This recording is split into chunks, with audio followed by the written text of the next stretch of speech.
د لیمبوانو والا.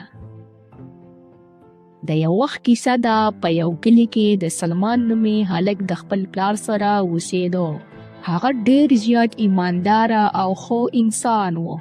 د سلمان نور څوک نه و، صرف یوازې پلار یې و. د دې وجې به سلمان د خپل کور خرچه چلوله. د سلمان یو وړوکی شانتي دوکان هم و، کوم کې به چې هغه لیمبوان خرڅول او د هغه کاروبار ډېر زیات ښه چلېدو.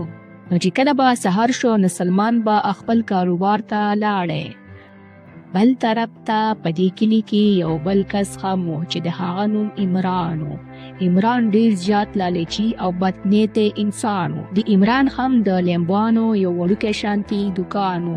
عمران به ټوله ورځ په خپل دوکان کې ناست و، خو څه ګراک به ورته نه راتو او دا سوچونه به یې کول چې سلمان ته ډېر زیات ګراک راځي او ما ته نه راځي. د دې وجه هم دا وه چې عمران به په خپل کاروبار کې د خلکو سره دوکې کولې. د دې وجې د عمران کاروبار نه چلېدو. نو یو ورځ عمران وایي چې دا څنګه چل دی؟ موږ خو 1 روپۍ هم ونه ګټله او بل خوا سلمان ته وګوره، دومره زیاتې پیسې وګټلې.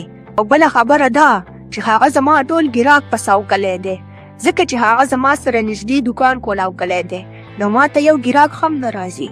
نو زه هم دا اوس ځمه او د سلمان په لیمبوانو باندې یو سپری کومه، نو بیا به د هغه لیمبوان خراب شي او چې کله یې د خلک والي نو بیا به ورته ډېر زیات غوسه وي. نو دې د وجې به د هغه کاروبار بند شي او زما کاروبار به بیا ډېر ښه چلیږي.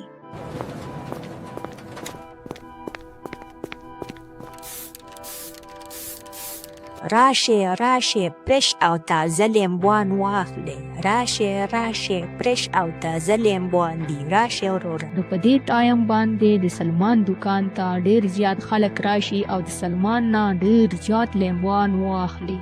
نو بیا چې کله ماښام شي نو سلمان خپل دوکان بند کړي او د خپل کور سایډ ته روان شي.